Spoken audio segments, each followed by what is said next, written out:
The clock on my phone read 1:47 a.m. when I sent the last text. 3 words, "Where are you?" My wife Sarah had gone out with her girlfriends to some new club downtown. Nothing unusual about that. She'd been doing girls' nights more frequently lately. What was unusual was the complete radio silence. No drunk selfies. No having fun, love you messages. Nothing. I'm Eddie Harlow, 41 years old, building inspector for the city of Millbrook, Maine. I've seen enough construction disasters to know when something's about to collapse, and sitting there in our modest 2-bedroom house, surrounded by my half-finished kitchen renovation, I could feel the walls starting to crack. My phone buzzed. Finally. Stop asking everyone where I am. I'm not a kid. I'll be home soon. Everyone? I'd only called her twice and sent 4 texts, but that word, everyone, it hit me like a sledgehammer to the gut. She knew I'd been calling around, which meant she'd been talking to someone who'd told her I was looking for her. I stared at that message for a full minute, my carpenter's hands trembling slightly. Then I typed back, "Don't come home. I know who you left with. I know what you did after the club." The typing indicator appeared immediately, then disappeared. Appeared again. Disappeared. I added, "We should get divorced, because a wife like you isn't what I want, and it's definitely not what I need." My phone started ringing within seconds. Sarah's photo filled the screen, the one from our wedding 5 years ago, when she still looked at me like I mattered. I let it ring. The house felt different now. The creaking floorboards that used to sound homey now seemed to mock me. The kitchen cabinets I'd been installing for months, Sarah had complained they were taking too long, suddenly looked pointless. Who was I renovating for? I walked to the window and peered through the blinds at our quiet street. Mrs. Patterson across the way still had her porch light on. She was probably watching some late-night movie, maybe wondering why the Harlow house was lit up like a Christmas tree at 2 in the morning. My phone buzzed again. A text from Sarah. "Eddie, what are you talking about? I'm with the girls. Call Melissa if you don't believe me." But I had called Melissa 20 minutes ago. She'd answered on the first ring, sounding surprised to hear from me. "Eddie, is everything okay? Just checking if Sarah's still with you guys. She's not answering her phone." A pause. Too long of a pause. "Oh, she left a while ago. Said she had a headache. Didn't she come home?" Melissa was a terrible liar, always had been, even back in high school when she'd try to cover for Sarah's little rebellions. But this wasn't high school anymore, and this wasn't some harmless rebellion. I'd also called Jennifer, Sarah's work friend. Same story, different delivery. "Sarah? Oh, honey, she left hours ago. Around 10:30, I think. Said she was tired." 2 friends, 2 different times, same basic lie. They'd coordinated their stories, but not well enough. Before we dive deeper into this story, I have one small request. Please subscribe, drop a like, comment, and hit that hype button to boost this channel so more people can discover these incredible Reddit stories. The third call had been to Brittany, Sarah's cousin and self-appointed best friend since childhood. Brittany had always disliked me, made no secret of thinking Sarah had settled when she married a blue-collar guy like me. "Why are you calling me, Eddie? It's late." "Looking for Sarah. She's not home yet." "Well, I wouldn't know. I wasn't invited to their little party tonight." That had been the tell. Brittany's voice carried that familiar edge of resentment, the tone she used whenever she felt excluded from Sarah's social circle. But more importantly, she'd called it their party, not the girls' night out. Their party, as in Sarah and someone else. I poured myself 3 fingers of bourbon, the good stuff I'd been saving for when I finished the kitchen, and sat in my recliner. The same chair where I'd proposed to Sarah 6 years ago, nervous as hell, fumbling with my grandmother's ring. The irony wasn't lost on me. I'd asked her to spend forever with me in this chair. Now I was sitting in it, planning how to end forever. My phone rang again. Sarah, persistent as always. This time I answered. "Eddie, what the hell is wrong with you? I'm coming home right now. and we're going to talk about this crazy jealousy of yours." Her voice had that sharp edge it got when she was caught in a corner. I'd heard it before, when I'd found the credit card bills she'd hidden, when I'd discovered she'd been bad-mouthing me to her family, when I'd caught her in smaller lies over the years. "Don't," I said quietly. "Don't come home tonight, Sarah. I'm not ready to see you yet." "You're being ridiculous. I was with the girls, just like I said." "No, you weren't.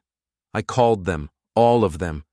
They said you left hours ago, alone, according to Melissa, with a headache, according to Jennifer. Funny how your headache didn't stop you from posting on Instagram 40 minutes ago." Silence. I continued, "Nice picture, by the way. You and that mystery hand holding your drink, the one wearing the Rolex. I don't wear a Rolex, Sarah. Never have, never will." I could hear her breathing, fast and shallow. The sound of someone whose world was crumbling in real time. "Eddie, I can explain." "No need. I've got all the explanation I need. You went to a club. You left with someone who isn't your husband. You've been lying to me and getting our friends to lie for you. That about cover it?" "It's not what you think." "Then what is it, Sarah? Because from where I'm sitting, it looks like my wife is cheating on me and has been for who knows how long." The admission hung in the air between us like smoke from a house fire. "I'm coming home," she said finally. "We need to talk face to face." "No, we don't. We need to talk to lawyers, face to face." I hung up and turned off my phone.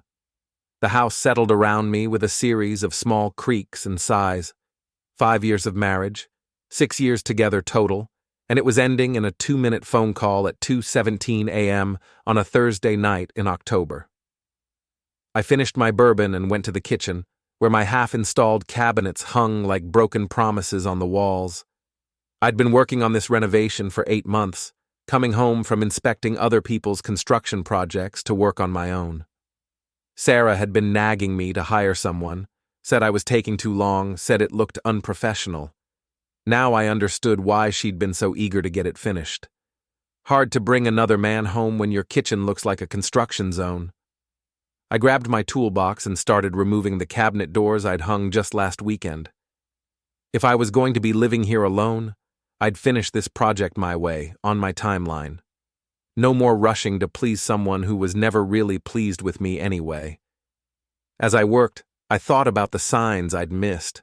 Sarah's new gym membership 3 months ago, the way she'd started dressing up for work, the sudden interest in going out with friends she hadn't seen in years, the distance in bed, the way she'd started showering immediately when she got home from these girls' nights. I'd been an idiot, a trusting, loyal, hard-working idiot. But I wasn't going to be an idiot anymore. By dawn, I had a plan. I was on my second cup of coffee when Sarah's car pulled into our driveway at 6:23 a.m. I watched through the kitchen window as she sat in her Honda Civic for nearly 5 minutes, probably rehearsing whatever story she'd settled on during the drive home. She looked terrible. Her makeup was smeared, her hair was a mess, and she was wearing the same black dress from her Instagram post. The post that had been taken at 1:15 a.m., long after she'd supposedly gone home with a headache. I opened the front door before she could use her key. "Eddie, thank God you're okay. I was so worried after you hung up on me." She tried to hug me, but I stepped back. She smelled like cigarettes and cologne. Not her usual perfume, but men's cologne. Expensive stuff. The kind a guy with a Rolex might wear. "We need to talk," she said, pushing past me into the house. "No, we don't. I told you last night. We need to talk to lawyers." Sarah stopped in the middle of our living room and turned to face me. In the morning light, she looked older somehow. Maybe it was the smeared mascara, or maybe I was just seeing her clearly for the first time in months. "Eddie, please, just listen to me for 5 minutes. Let me explain what really happened." "Okay." I sat down in my recliner, the same one where this had all started 6 hours ago. 5 minutes. Go." She perched on the edge of our couch, leaning forward like she was about to deliver the performance of her life. "You're right. I wasn't with the girls all night, but it's not what you think. I was with someone, but it wasn't romantic. It was business. I almost laughed. Business? At 1 a.m. in a nightclub? Yes, business. You know how I've been talking about wanting to start my own consulting firm? Well, I met this investor a few weeks ago. His name is Austin Reddick. He owns several businesses in town, and he's been mentoring me. Austin Reddick. I knew that name. He owned a chain of upscale gyms and had his face on billboards all over Millbrook. 20-something pretty boy with perfect teeth and more money than sense. And this business meeting required you to lie to me and get our friends to cover for you? Sarah's cheeks flushed. I knew you'd react like this. You get so jealous whenever I talk about advancing my career. I thought it would be easier to just handle it myself. By going to a club with him at midnight? It wasn't planned. We were supposed to meet for coffee earlier, but he had to reschedule. The club was the only place he had time to meet. I stared at her, amazed at how smoothly the lies rolled off her tongue. And the Rolex in your Instagram photo? What Rolex? I pulled out my phone and showed her the screenshot I'd taken. Her face went pale. That's his hand, Sarah. In the picture you posted. A man's hand holding your drink, wearing a very expensive watch. That's not business networking. That's a date. She was quiet for a long moment, staring at the photo like it was written in a foreign language. Okay, fine. Maybe there's some attraction there. But nothing happened, Eddie. I swear to you, nothing physical happened. Where did you go after the club closed? Another pause. Too long. I drove him home. His car was in the shop. And then? And then I came home. Sarah, you didn't get home until 6:30 this morning. The club closes at 2. That's 4.5 hours to drive someone home. She stood up abruptly, pacing to the window. We talked, in his driveway, about business, about life. Time got away from us. In his driveway, for 4 hours, talking. Yes. While you were wearing that dress, and he was buying you drinks, and you were posting couple photos on Instagram. They weren't couple photos. Then what were they? She spun around to face me, and for the first time since she'd walked in, I saw a flash of the real Sarah. The one who was angry at being caught, not sorry for what she'd done. Fine, Eddie. You want the truth? Yes, I'm attracted to him. Yes, we've been spending time together, but I haven't cheated on you. I haven't slept with him or kissed him or done anything physical. Yet. What? You haven't done anything physical yet, but you're planning to. She didn't deny it. I stood up and walked to the kitchen, where my removed cabinet doors were stacked against the wall. Pack a bag, Sarah. Go stay with Brittany or Melissa or whoever's been helping you plan this thing. I need some time to think. Eddie, please. Don't throw away 5 years of marriage over this. I made a mistake, but we can work through it. A mistake is forgetting to pick up milk on the way home. This is a choice. You chose to lie to me, chose to sneak around with another man, chose to get our friends involved in covering for you. These weren't mistakes, Sarah. They were decisions. She started crying then, the kind of dramatic tears she'd always used to get her way.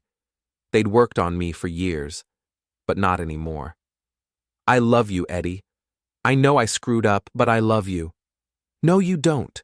You love the idea of me, the steady paycheck, the guy who fixes things around the house, the husband who doesn't ask too many questions when you come home late. But you don't love me, Sarah. If you did, you wouldn't be here making excuses. You'd be apologizing and figuring out how to earn back my trust. I am apologizing. No, you're explaining. There's a difference. I walked to our bedroom and pulled a suitcase from the closet. Pack enough for a week. After that, we'll figure out more permanent arrangements. She followed me, still crying. Where am I supposed to go? Call Austin. I'm sure he's got room. The tears stopped instantly. That's not fair. Fair? You want to talk about fair? I turned to face her, and she actually took a step back. Fair would have been you coming to me 3 months ago when you first started having doubts about our marriage. Fair would have been you being honest about wanting to see other people. Fair would have been you not making me look like a fool in front of our friends. I threw the suitcase on the bed and started pulling her clothes from the dresser. Stop it, Eddie. This is my house too. Then buy me out. Get a lawyer and buy me out. Until then, one of us needs to leave and it's not going to be me. She stood there watching me pack her things, and I could see the wheels turning in her head, calculating, planning her next move. What if I end it with Austin? What if I promise never to see him again? I stopped packing and looked at her, really looked at her. The woman I'd married was beautiful, ambitious, and full of life. But somewhere along the way, she'd become someone I didn't recognize, someone who could lie to my face and then ask me to pretend it never happened. It's too late for that, Sarah. Why? Because of your pride? No. Because I don't trust you anymore, and I'm not going to spend the rest of my life wondering where you really are when you say you're working late. I'm not going to check your phone and your social media and interrogate our friends every time you leave the house. That's not a marriage, that's a prison sentence. She sat down hard on the bed, finally understanding that her tears and explanations weren't going to fix this. So that's it?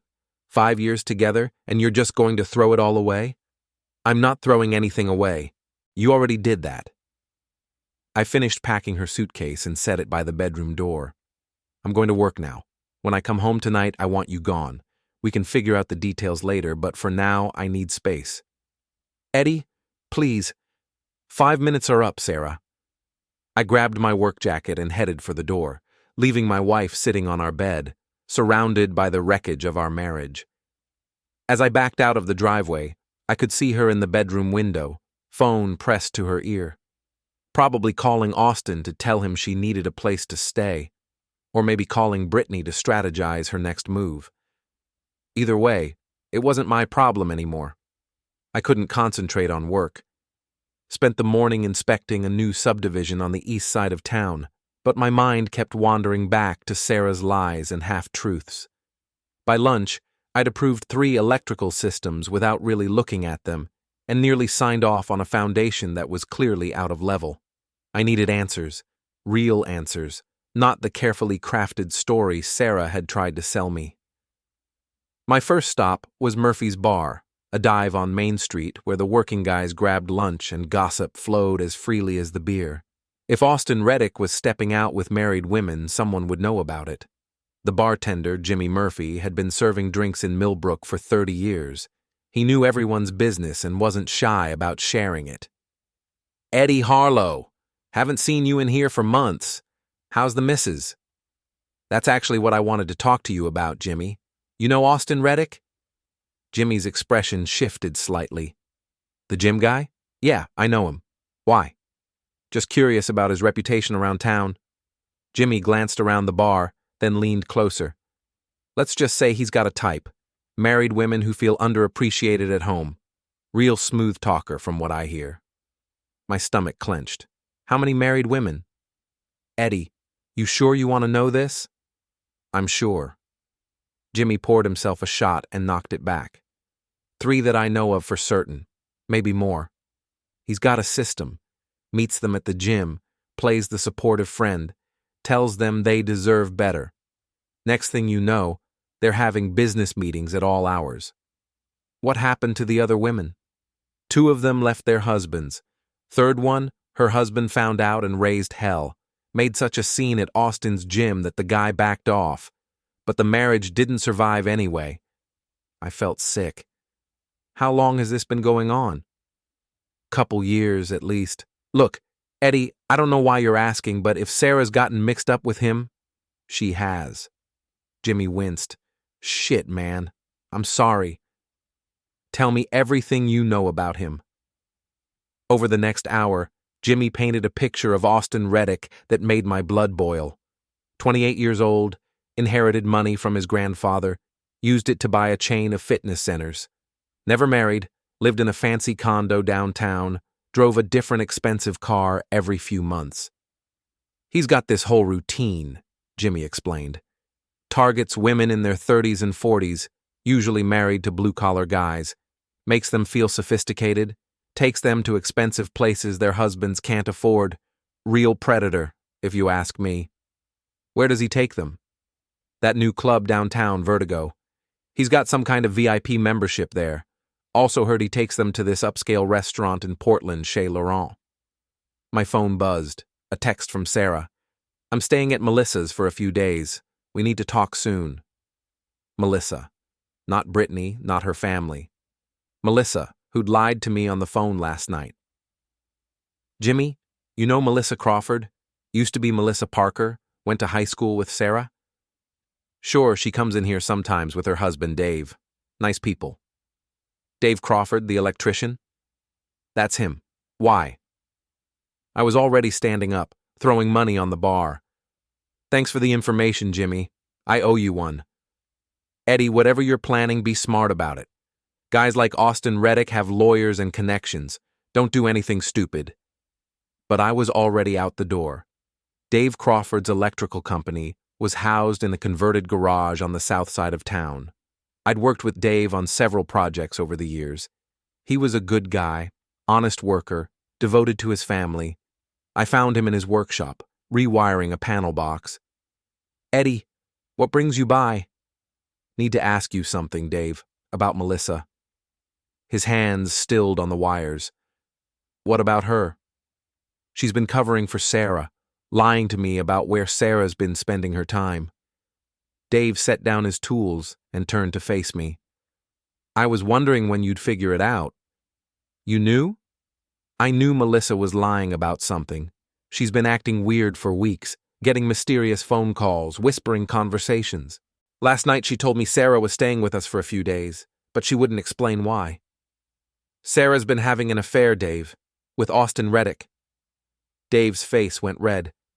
That son of a bitch. I knew something was up when Melissa started going to his gym. My heart stopped. Melissa's been going to Austin's gym? Started about 2 months ago. Said she wanted to get in shape, but she's never been interested in fitness before. And she's been acting different, dressing up more, buying new clothes, staying out late. The pieces were falling into place, and I didn't like the picture they were forming. Dave, I think Austin's been working on both our wives. Dave stared at me for a long moment, then walked to his office and came back with his phone. Melissa texted me an hour ago, said she was having lunch with Sarah to help her through a rough patch. But look at this. He showed me a photo Melissa had posted on Facebook 20 minutes earlier. She was at an upscale restaurant I didn't recognize, but she wasn't with Sarah. She was with a man whose face was mostly obscured, but I could see his hand on the table. The same hand with the same Rolex from Sarah's Instagram post. That bastard, Dave whispered. He's got them both. I felt like I was going to throw up. How long do you think this has been going on? I don't know. Weeks? Months? Jesus, Eddie, what are we going to do?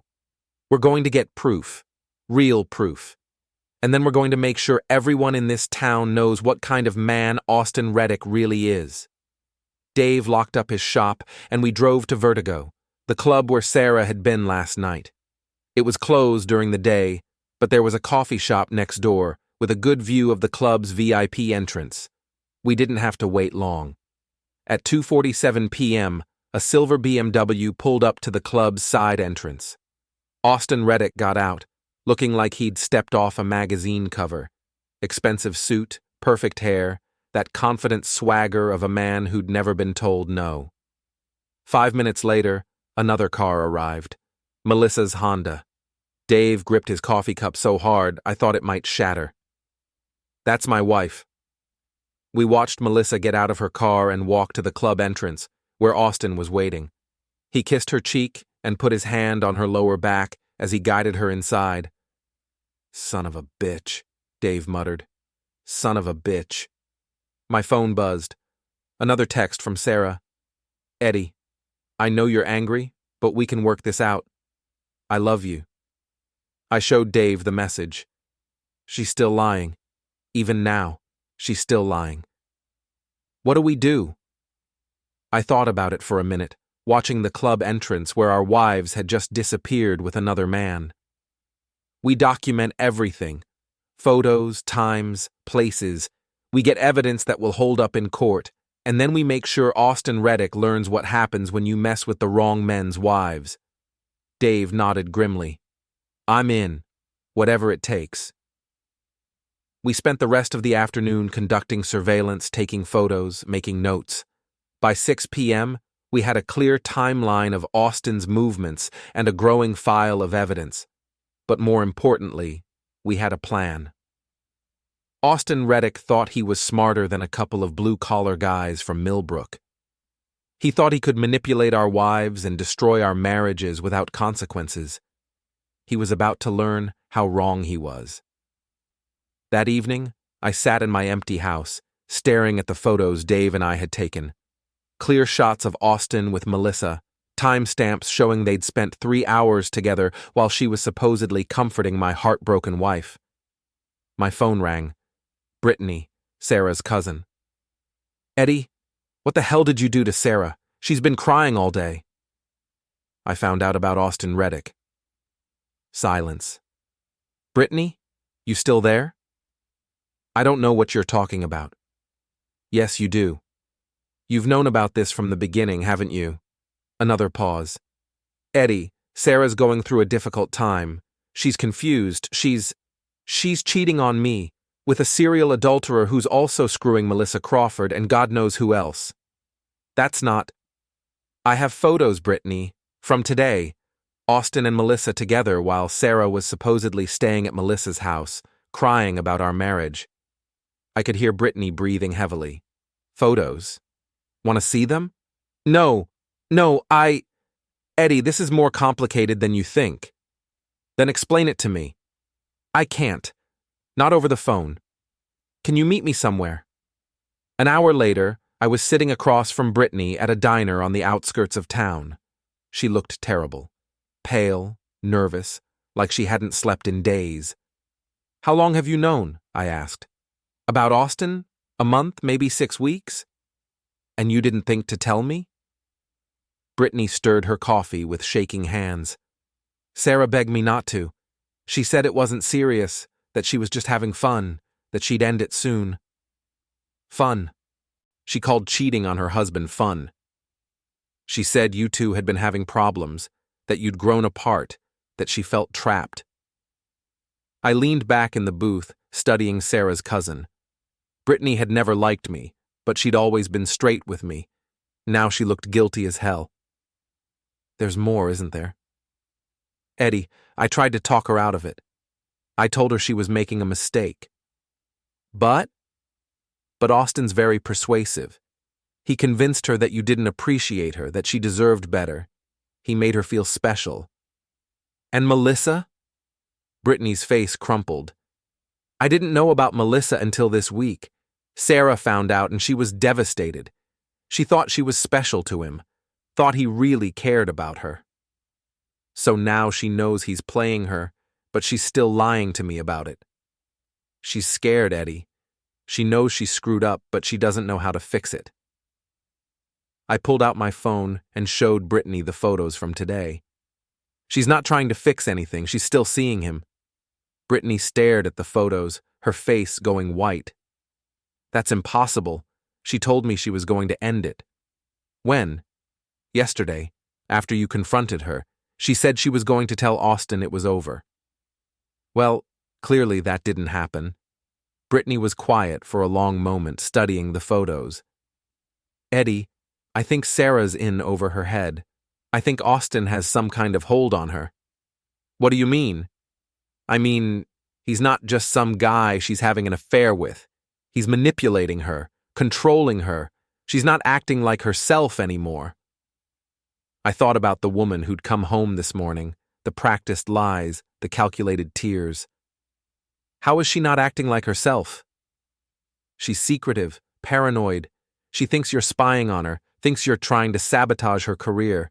She's talking about moving out, getting her own apartment, starting over. Maybe that's not such a bad idea. Eddie, listen to me.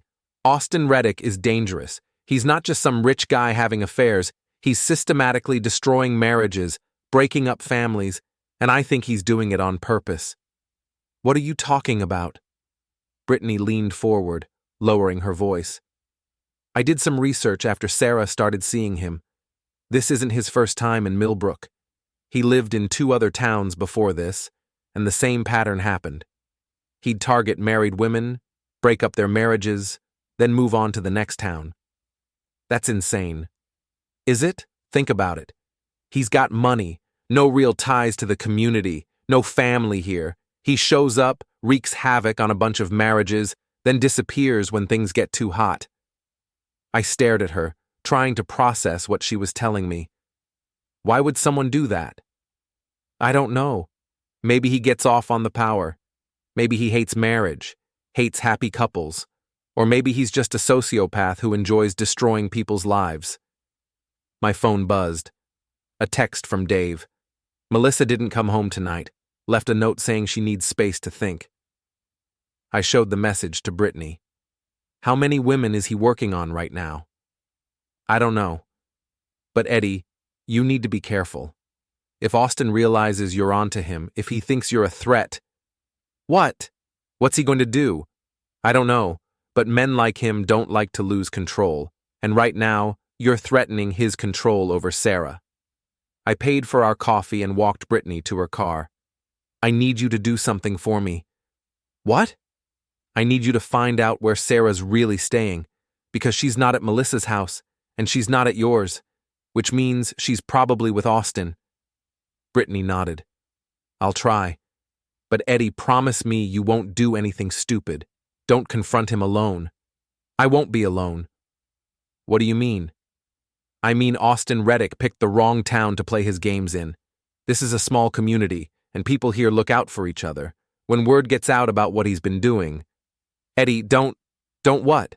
Don't defend my marriage? Don't protect other families from this predator? Don't get yourself arrested. Or worse. I got in my truck and drove home, Brittany's warnings echoing in my head. But I wasn't worried about Austin Reddick. I was worried about my wife and what she'd become under his influence. Because the woman who'd lied to my face this morning wasn't the woman I'd married. She was someone else entirely, someone I didn't recognize.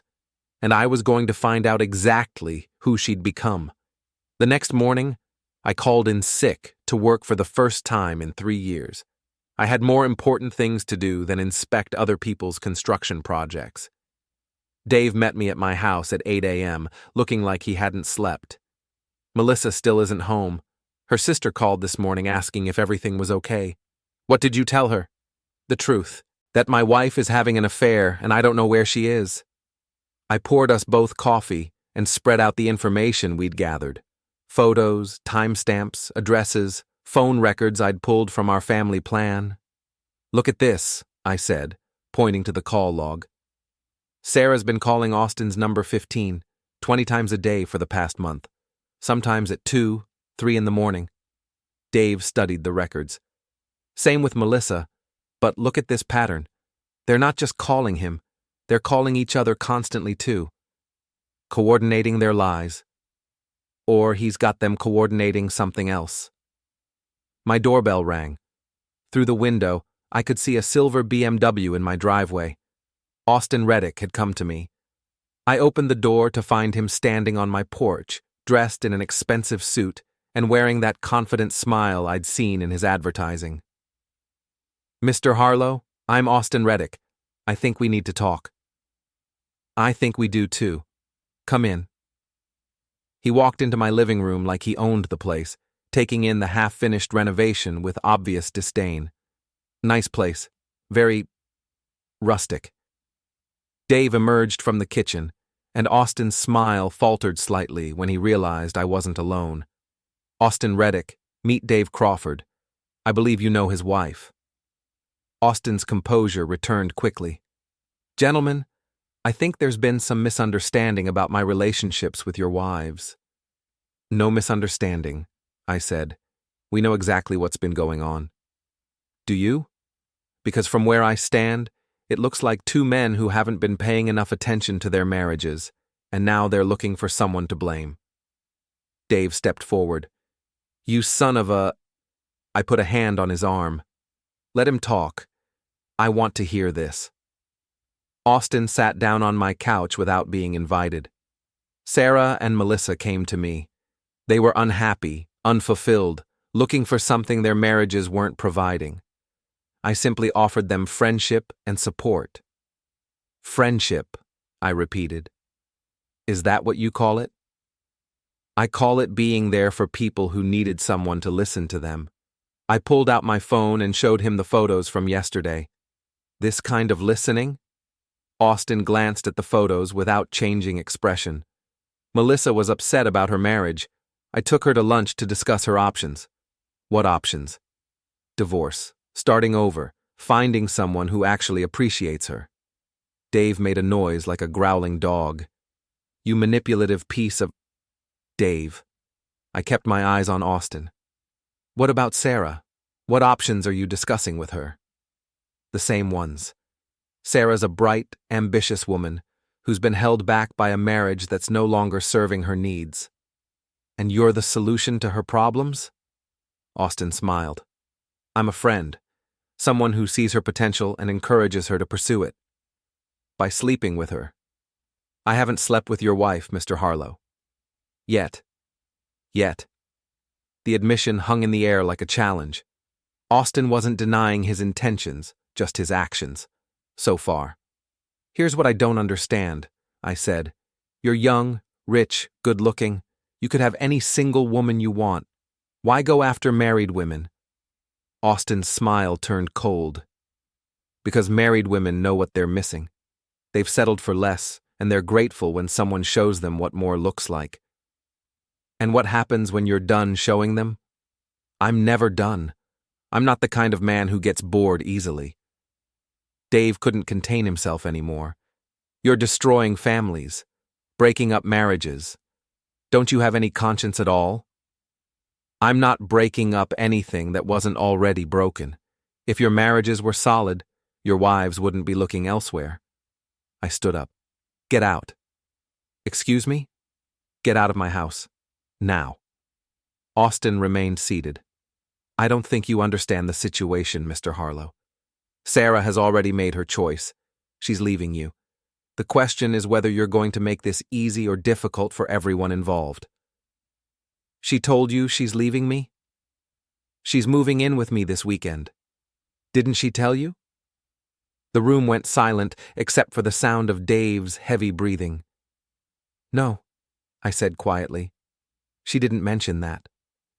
Well, I probably shouldn't have spoiled the surprise. But I thought you should know man to man that your marriage is over. I walked to the front door and opened it. Get out. Austin stood up, straightening his suit jacket. This doesn't have to be unpleasant, gentlemen. Your wives have made their choices. The mature thing to do is accept it and move on. The mature thing, Dave said, would be for you to leave town and find some other community to terrorize. I like it here in Millbrook. I think I'll stay. Austin walked to the door, then turned back. Oh, and gentlemen, if you're thinking about making trouble for me, I should mention that I have excellent lawyers. And your wives have told me some very interesting things about your marriages. Things that might not look good in divorce court. What kind of things? I asked. Ask Sarah. I'm sure she'll fill you in when she comes to get her things this weekend. He left, and I closed the door behind him, my hands shaking with rage. That arrogant bastard, Dave muttered. He's got them both completely brainwashed. No, I said. He's got them convinced they're making their own choices. That's different. What do we do now? I looked around my half-finished house, thinking about 5 years of marriage, 6 years together, all the plans we'd made, all the dreams we'd shared. Now we remind our wives who they really are, and we remind Austin Reddick that actions have consequences. How? I smiled for the first time in 2 days. Leave that to me. That afternoon, I drove to Sarah's workplace, Millbrook General Hospital, where she worked as a project coordinator in the administrative offices. I'd been there dozens of times over the years, bringing her lunch, picking her up after work, attending office parties. The receptionist, Janet, smiled when she saw me. "Eddie, here to surprise Sarah." "Something like that. Is she in?" "Conference room B, budget meeting with the department heads." "Perfect." I walked down the familiar hallway to conference room B and peered through the glass door. Sarah was at the head of the table, presenting something to a room full of hospital administrators.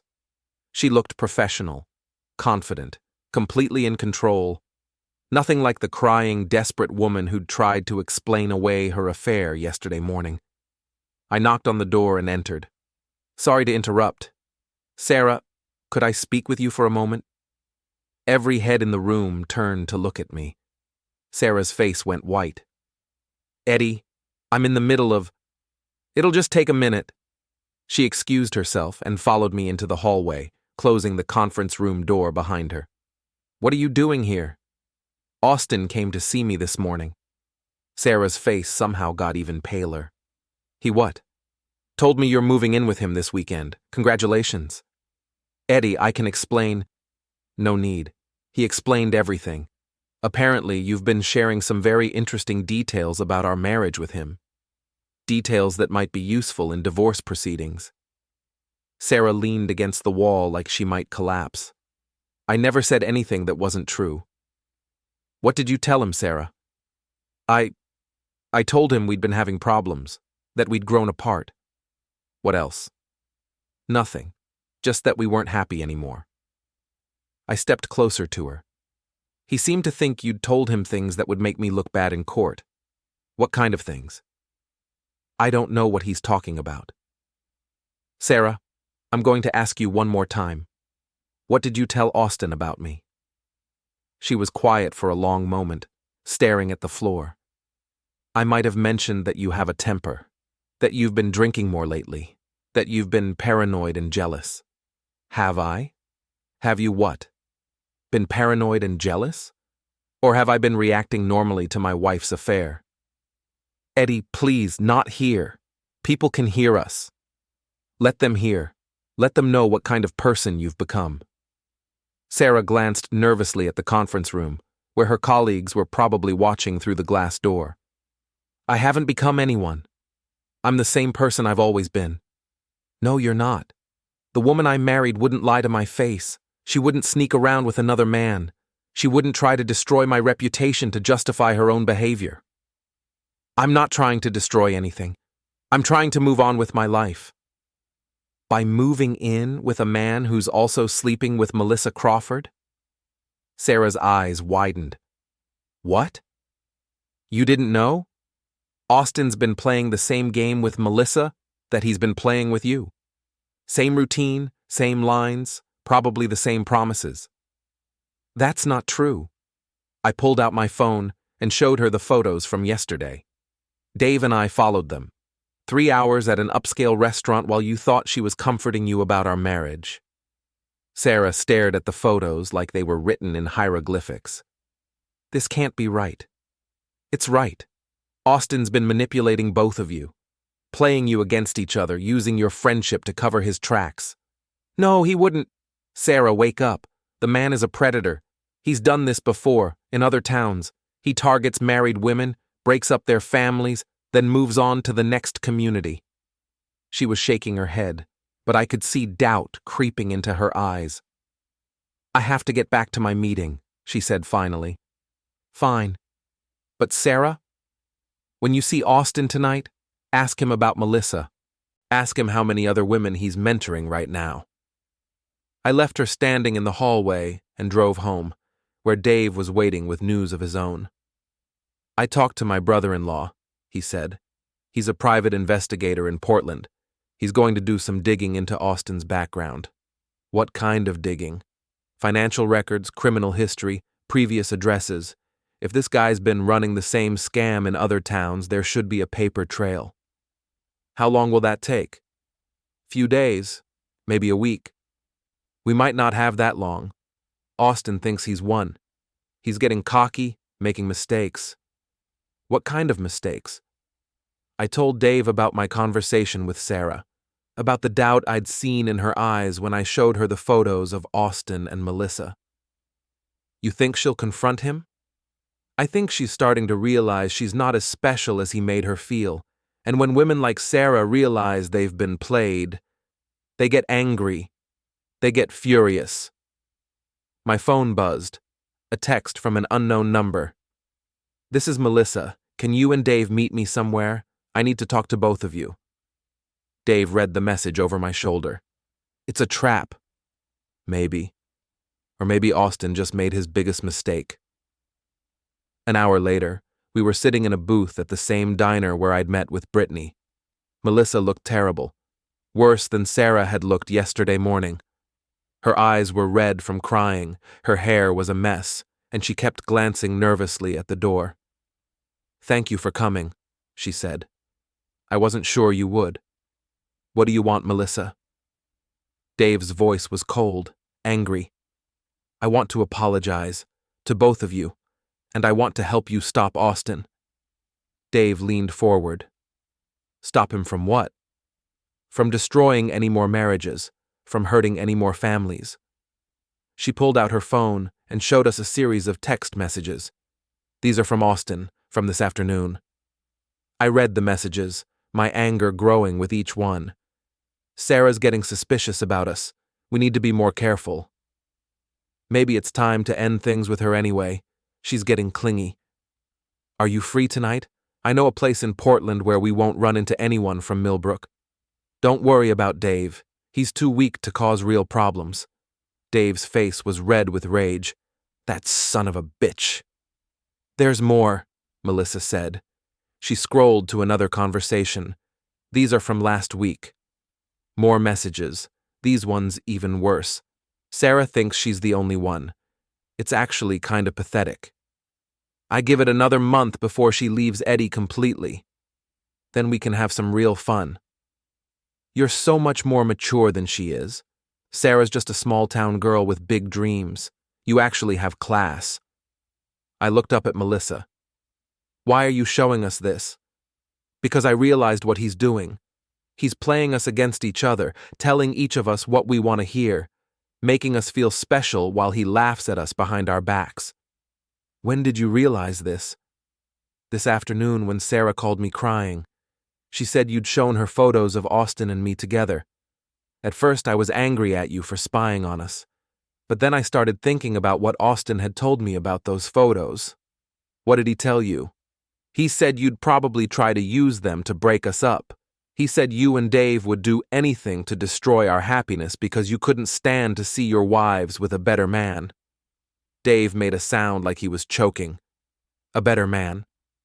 "But then Sarah told me what Austin had said to you, about her moving in with him, about the things she'd supposedly told him about Eddie, and I realized that he'd been telling me the same things about Dave." "What things?"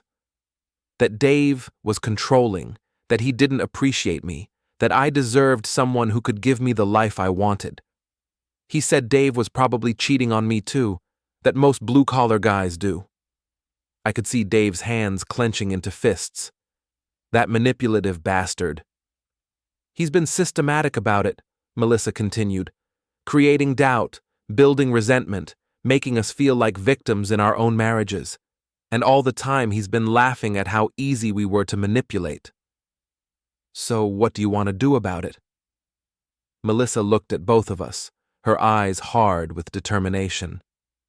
"I want to destroy him, the same way he tried to destroy our marriages." "How?"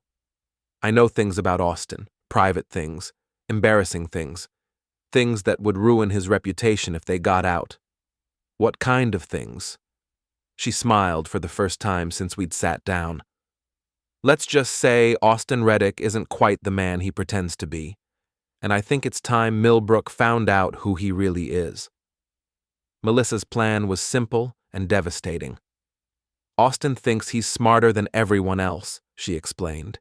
"He thinks he can manipulate people without consequences because he's never faced any real opposition. But he's gotten sloppy, overconfident." She pulled out a small recording device. "He doesn't know I've been recording our conversations for the past week. I started doing it after I caught him in a few lies, thought I might need protection if things went bad." "What's on the recordings?" Everything. His whole system for targeting married women. His opinions about the men in this town. His plans for Sarah and me. Dave leaned forward. What kind of plans? He's not planning to stay in Millbrook much longer. He's already looking at properties in New Hampshire, says he's getting bored here. But first, he wants to complete the project. What project? Breaking up as many marriages as possible before he leaves. He keeps a list, Eddie. An actual written list of married women he wants to seduce. Your wife was number 3. I was number 7. I felt sick. How many women are on this list? 15. He's already made contact with most of them. Jesus Christ. Melissa nodded grimly. He thinks it's a game. He gets off on the power, on proving he can take any man's wife if he wants to. What's your plan? Tomorrow night, Austin's throwing a party at his condo. Invitation only, very exclusive. He's invited Sarah and me, plus several other women from his list. He thinks it's going to be some kind of celebration. Celebration of what? His success.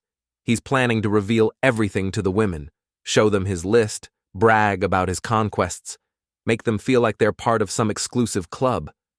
Dave shook his head. That's insane. That's Austin.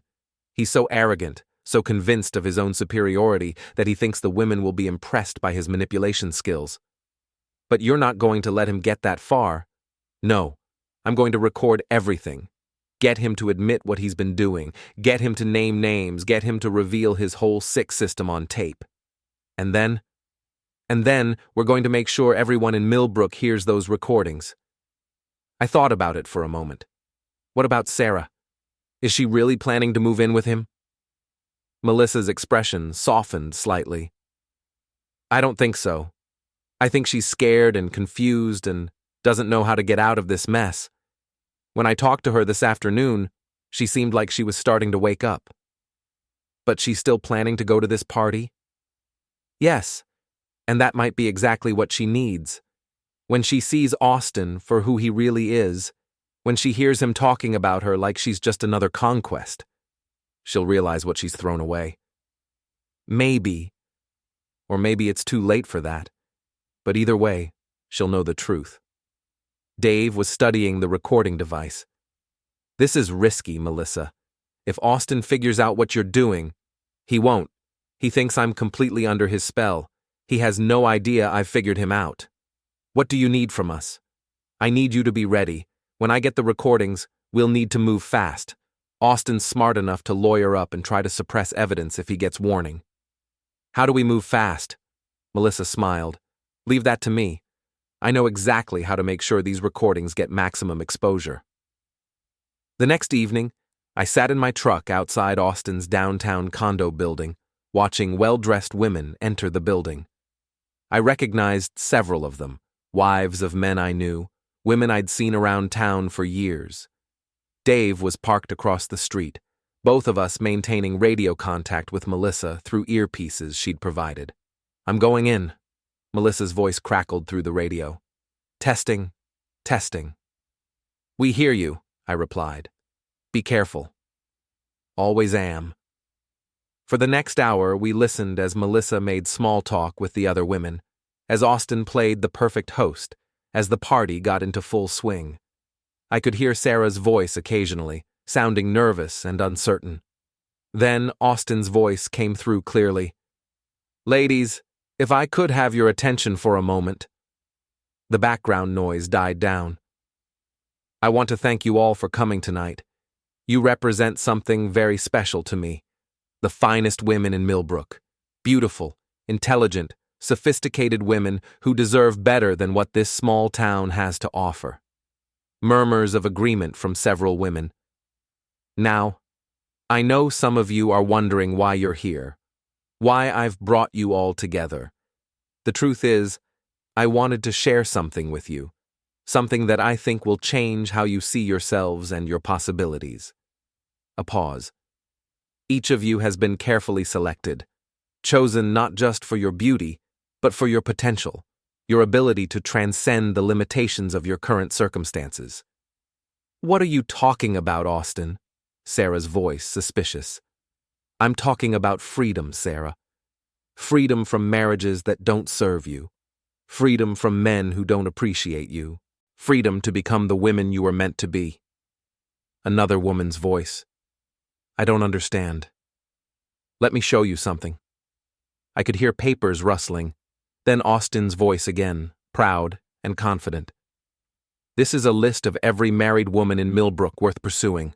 15 names with detailed profiles, ages, occupations, marital problems, vulnerabilities, everything I need to know to help them realize their potential. Dead silence. Sarah Harlow, number 3. Ambitious project coordinator, feels underappreciated by blue-collar husband, susceptible to flattery about her intelligence and sophistication. What the hell is this? Sarah's voice, sharp with anger. This is strategy, Sarah. This is how successful people operate. They identify what they want, and they develop a plan to get it. Melissa Crawford, number 7, bored housewife, craves excitement and luxury, easily impressed by wealth and status. You son of a bitch. Melissa's voice, perfectly playing her role. Now. Don't be upset. You should be flattered. Do you have any idea how many women would love to be on this list? This is sick, another woman said. This is business. I've successfully helped 3 women escape their limiting marriages. Tonight I'm hoping to help several more. Help them escape? Sarah again. What happened to the other women? They moved on, found better situations. Jennifer Morrison is living in Boston now, working for a tech company. Rebecca Walsh moved to New York, started her own consulting firm. Lisa Chen relocated to California, married a venture capitalist. You're lying, someone said. I never lie. I might omit certain details, but I never lie. What details? Austin's laugh was cold and calculating. Well, I might not have mentioned that I have no intention of maintaining long-term relationships with any of you. This isn't about love, ladies. This is about liberation. Your liberation from mediocre marriages, and my liberation from the tedium of small-town life. The room erupted in angry voices. You bastard! How could you do this to us? I'm calling my husband. Ladies, please! Austin's voice, trying to regain control. You're missing the point. I've done you a favor. I've shown you what's possible when you aim higher than settling for some blue-collar nobody who can't give you the life you deserve. Eddie's worth 10 of you. Sarah's voice, fierce with anger. Eddie's a building inspector who lives in a half-finished house. I'm offering you penthouse condos and European vacations. You're offering us nothing. You just admitted you're planning to dump us and leave town. I'm offering you the experience of being with a superior man. Even temporarily, that's worth more than a lifetime with your current husbands. That was enough. I keyed my radio. Melissa, get out of there now. Already moving, she replied. Dave and I watched as women began streaming out of the building, most of them crying, all of them furious. Sarah was among the first to leave, practically running to her car. Melissa emerged 5 minutes later, holding up the recording device with a triumphant smile. Did you get it all? Every word, including his detailed confession about his previous victims and his plans for future ones. What now? Now we make sure everyone in Millbrook knows exactly who Austin Reddick really is. By noon the next day, Austin Reddick's confession was playing on every radio station in Millbrook. Melissa had contacts at the local media outlets, and the story was too explosive to ignore. Local businessman Austin Reddick caught on tape admitting to systematic seduction of married women. Shocking recordings reveal elaborate scheme to break up marriages. Predator or player, you decide. My phone had been ringing all morning. Friends, co-workers, neighbors, everyone wanted to know if it was true, if Sarah was really involved, if I was okay. I was better than okay. I was vindicated. Dave came over around lunchtime, grinning like he'd won the lottery. Have you seen the news coverage? Some of it. Channel 8 is running the story every hour. They're calling it the Millbrook marriage predator case. Any word from Austin? His lawyer issued a statement denying everything, claiming the recordings were taken without consent and edited to make him look bad. Too bad for him that Maine is a one-party consent state. Too bad for him that Melissa's got the original unedited recordings. My doorbell rang. Through the window, I could see Sarah's car in the driveway. She looked terrible when I opened the door. Red eyes, pale skin, like she hadn't slept in days. "Can I come in?" I stepped aside and let her enter. She sat down on the couch where Austin had sat 2 days earlier, but she looked nothing like him. Where he'd been confident and controlling, she was broken and ashamed. "I heard the recordings," she said quietly. And I realized what an idiot I've been. That's a start. "Eddie, I'm so sorry. I know that doesn't fix anything, but I need you to know how sorry I am." I sat down across from her, studying the woman I'd been married to for 5 years. "What are you sorry for, Sarah?" "For everything. For lying to you. For cheating on you. For believing Austin's lies about you." "What lies?" "He told me you didn't love me anymore. That you were only staying married to me out of habit. That you'd be happier if I left." "And you believed him?" I wanted to believe him. It made it easier to justify what I was doing. I was quiet for a moment, letting her words sink in. "Sarah, do you know what the worst part of this whole thing has been?" "What?" "It's not that you had an affair. It's not even that you lied to me about it.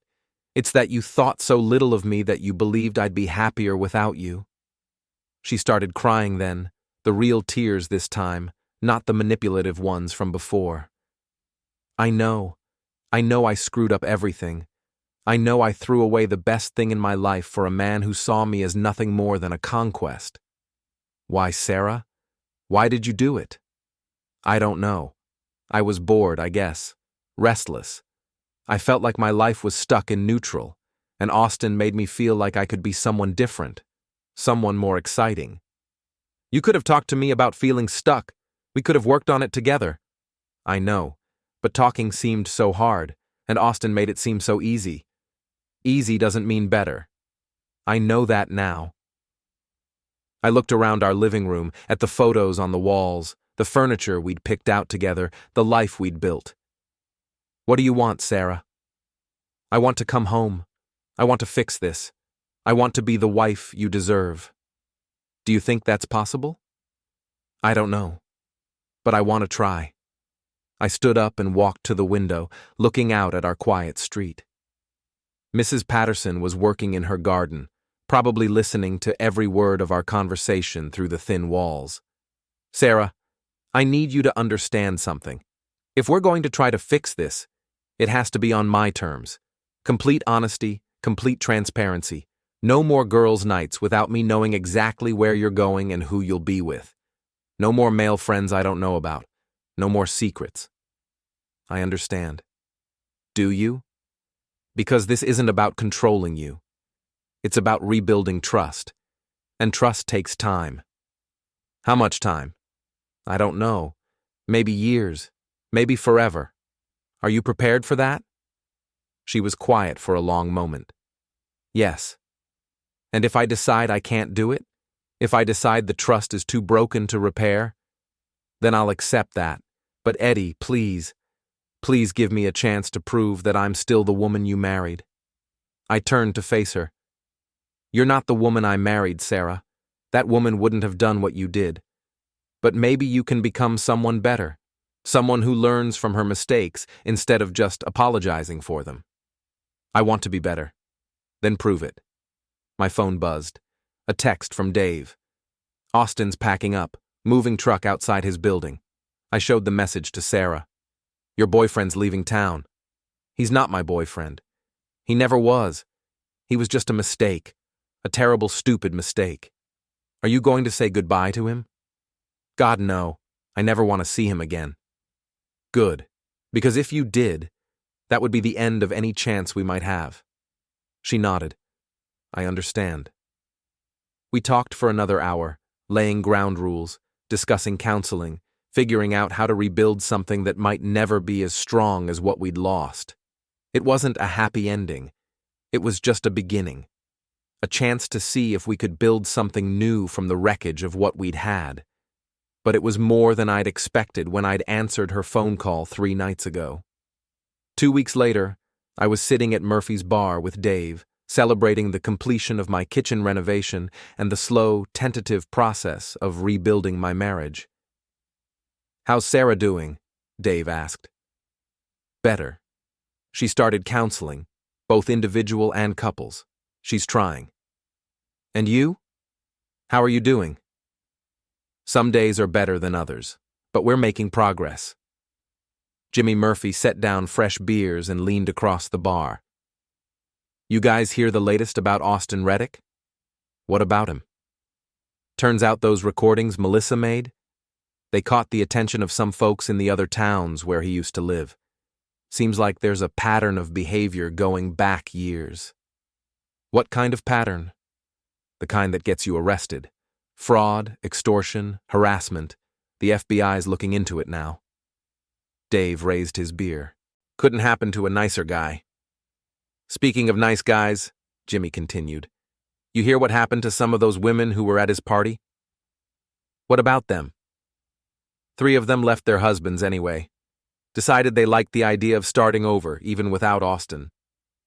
I felt a stab of sadness for those families, those men who'd lost their wives not to a predator, but to the ideas he'd planted in their heads. "What about the others?" "Most of them went home and told their husbands everything.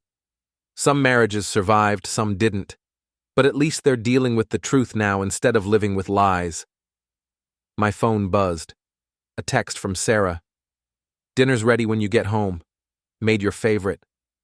I finished my beer and said goodbye to Dave and Jimmy. The drive home took me past Austin's old building, where a for lease sign hung in the window of what used to be his penthouse. At home, Sarah had set the table with our good china and lit candles. She was wearing the blue dress I'd bought her for our anniversary 2 years ago. "What's the occasion?" "No occasion. I just wanted to do something nice for my husband." We ate dinner and talked about our days, about work, about plans for the weekend. Normal conversation between 2 people learning to be married again. After dinner, we sat on the couch and watched TV. Sarah curled up next to me, something she hadn't done in months. "Eddie?" "Yeah? Do you think we're going to make it?" I thought about the question, about the long road ahead of us, about trust and forgiveness and second chances. "I think we have a shot, if we both keep working at it. I want to work at it, every day." "Good, because some days are going to be harder than others." "I know."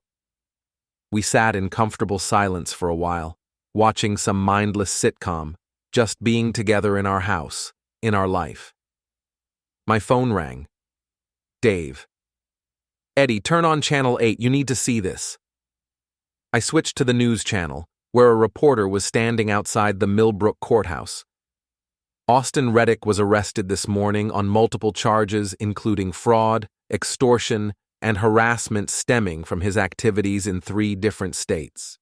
The investigation began after recordings surfaced of Reddick admitting to systematically targeting married women in what prosecutors are calling an elaborate scheme to defraud vulnerable individuals. Sarah grabbed my hand. "They arrested him?" "Looks like it." "Good. He deserves whatever happens to him." The reporter continued, "Reddick is being held without bail pending extradition to New Hampshire, where he faces additional charges related to similar activities. Local authorities say more charges may be filed as the investigation continues." I turned off the TV and looked at Sarah. "How do you feel?" "Relieved, like maybe this whole nightmare is finally over." "It's over for him. For us, it's just beginning." "I know, but Eddie?" "What?"